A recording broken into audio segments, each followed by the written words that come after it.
Hi there, and welcome to What You Need to Know, a Canadian Polycast. I'm Alyson Fair, a consultant here at Bluesky Strategy Group, and we are back for another political season. It's been a little break, but I'm happy to be back and have my colleagues with me.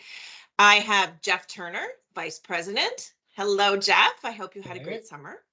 Morning. And welcoming the newest member to the Bluesky team, Greg Loerts. Greg, hello. Hi. Thanks for having me on, Alyson. Oh, it's a pleasure, and it's really nice to have you as part of Team Bluesky here. So let's kick it off. I want to know your thoughts, Greg. What was your take on the summer politically?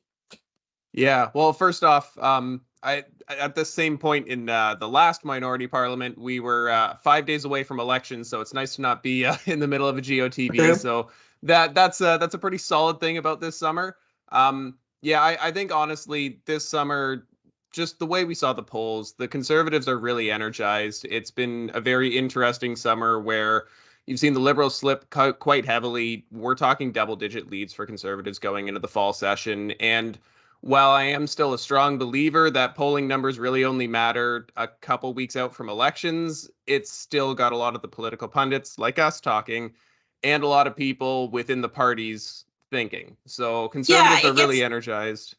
Yeah, I was just going to say, it gets that kind of energy going for the Conservatives. It gets the Liberals rethinking strategy-wise as we head into the next parliamentary session. Right, Geoff? Like, what was your take on the summer overall? Yeah, I don't think we're saying anything people haven't heard repeatedly on the news. I think the Liberals had a very challenging summer. And I think the challenge they had was that they weren't politicking enough. And it's a problem that you have, especially in governments that have been around for a while, is they revert to trying to use the government to communicate. And that is a responsibility of a government. You talk about what the government's doing, what the government's not doing, use government instruments like a cabinet shuffle, cabinet retreat, caucus retreat. These are government functions that to try to communicate a message. And I think what they hopefully have learned, if not experienced very deeply, is that you need to start talking politics again. And I think they were outlapped on that. And an opposition party does nothing but talk about politics, so it's obviously a tilted field that way. But if we saw anything from the summer, Pierre Poilievre did a fantastic job of holding up a mirror to the anxieties and fears that people have about our economy, about changing social norms, about inflation, about cost of living, groceries, fuel, you name it. And the challenge of the government is if you have a press release that starts with 5 lines of the government of Canada, followed by a bunch of honorifics and all these people who attended the reception, and then somewhere down the bottom you talk about, a new program or whatever. I think they really need to get back to speaking about their story. What is it we are trying to do? Who is it we're trying to help? How is it that we are feeling and seeing and experiencing and putting our finger on those anxieties and fears?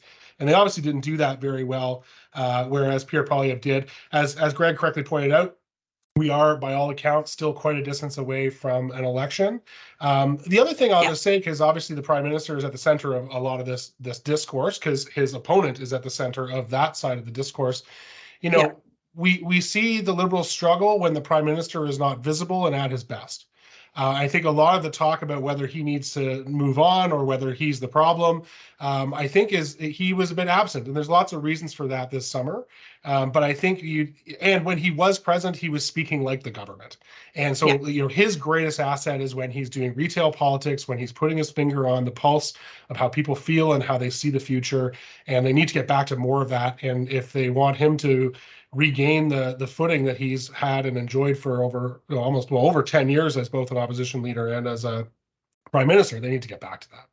Yeah, and we're seeing that this week with following the Liberal caucus in London, that they are tackling issues that Poilievre has basically been talking about all summer, which is high grocery prices, housing, that stuff. So we're getting back to kind of policy and touching on what Canadians really want to hear. And I see you nodding a lot, Greg, at what both Geoff and I were saying. With that in mind, what is your one issue that you think, aside from housing, inflation, and all that, one issue that you think our clients are going to be looking for and keeping an eye on when the House returns on Monday? Well, yeah, Alice and Geoff, I think you guys are completely right. Affordability, housing costs, that's going to be the story of the session as we go into the fall. The things that I'm really tracking, though, I'm looking at the legislative agenda. It's a heavy legislative agenda. There's a lot of items on the docket, and there's a lot of items that are going to be coming on it. Housing, pharmacare, competition bureau, slashing grocery prices, all of these things are going to have some sort of legislation with it. And I'm still really tracking. They were introduced late in June. C49 and C50. C49 is the Offshore Renewables Energy Management Act. I've got some concerns with it on political interference and potentially what it does, because it does a lot of revamping on how that offshore renewables board is managed in Newfoundland and Labrador and Nova Scotia. And C50 is the just transition. It's very contentious in Alberta. It's going to be a very contentious energy issue. I'm watching these two things really closely to go and see where the natural resources agenda is going for the government of Canada, the Liberals, and the Conservatives. Okay. Geoff, there are more than 20 bills currently in the chamber. We are going to have, obviously, you've touched base natural resources, Greg. The Minister Guilbeault has oil and gas emissions. What is your one issue that you're going to be looking at and keeping clients abreast of that? Well, definitely, Allison, as you said, and as Greg pointed out, there's a bunch of things on the table. Add to that just transition. They're calling sustainable jobs now. And then also pharmacare is expected this fall too. So there's lots more to add to that agenda. But I'll break with your request. I'm going to say housing. Like, housing is the issue right now. And I don't want that to seem ephemeral to our clients. If you have anything, if you have anything, say something. We've worked with clients just in the last month where we've actually, quite surprisingly, clients who would have nothing normally to do with the housing sector. There's one client who, in an effort to attract workers to the places that they want them to be, where there is not enough supply or a supply is not desirable for the people they're trying to attract, they're going to potentially look at getting into the housing game. They're going to work with a developer to maybe create a housing development that works for the people who want to come to the region that they're in. They're looking at incentive payments for things. So these are things that we teased out of them because they didn't really see that as applicable to their federal GR work. And even if you don't have an ask or a particular thing, talk about it. So I don't want to, as much as it's a nightly newscast issue for clients engaging with government, if you have something you can talk about, some connection there, or just something that you're doing, by all means, please bring it up. I think it's really important. Yeah, you know what? You got a point there. Like I know you guys dabble in this daily. I'm more on the communication side, but yeah, when you're looking to see what the issues that are big right now and how they can be broken down and within that box for your clients. I never thought, a client who wants to create a development near their employment, their offices, or what they're doing makes sense, right? Yeah. Because you're not only getting people to be interested, but also wanting them to work for them and create an environment there. Right. One more anecdote, if I may, Allison, because again, sure. Another client in a completely different circumstance and sector, we're talking about an issue that may have an inflationary impact on their cost of doing business, on the labor that they rely on to build things. And it's, as you know, there's a fairly direct line to government policy that's coming up. Well, if you inflate one sector of the construction sector, are you going to inflate all sectors of the construction sector? Well, what is one of the biggest sectors of the construction sector? The housing sector. So when we went to government recently on these issues, and you went to the table and you said, and by the way, one of the risks that you are approaching if you don't get this right and in a balanced way is you're going to cause the price of building a house to go up even more. And Believe me, people in government went, whoa, hold on a second. Like that hurts, right? So, as government relations folks with our clients, again, we're always just trying to we need to speak in the priorities and the language that government is steeped in currently. And so that's why I just wanted to maybe a second anecdote for our clients to think about. It's not maybe if you're directly involved too, it's if your issue, if you can tie it to prices or affordability or impacts in sectors that are of top of mind for government, that's the work that we help you do. And I think it's always important to come in thinking about those angles, and we can help with that, right? That's what we're here to do. Yeah, definitely. Yeah, thinking outside the box is always a great thing, right? Right, Greg? Definitely. That the blue sky thinking. You got it. And I want to go to you, Greg, as we wrap up. Can you give me one word to describe the upcoming and why you would choose that. Yeah, I think I have to go boisterous. If you look at what was happening and going into that June session, everyone was at each other's throats. I don't really see this changing anytime soon. Question period is going to be just a riot to go and watch. You're going to see a lot of mudslinging across the aisle on both sides. You've got Trudeau feeling the pressure from his caucus and from the polls. You've got a very energized, very excited conservative movement. I think the question for the Conservatives is going to be, can they carry this for the next 2 years? And I think the question for Trudeau, I mean, there's really two times over the last like 10 years where Trudeau's been this kind of down in the polls. One was in the start of the 2021 campaign when Aaron O'Toole was surging, and one was at the start of the 2015 campaign when everyone counted him out. So Yeah. this is Trudeau's a fighter. I expect him to continue to fight, and that's going to be setting the tone when we come into the fall. Okay, and how will, in your thought, how will the NDP play in this in terms of their agreement with the Liberals? Are we going to see a lot of back and forth there as well? I think one of the really interesting things about the NDP, I mean, Jagmeet Singh over the past couple of days has been putting a lot of hit pieces on Pierre Poilievre.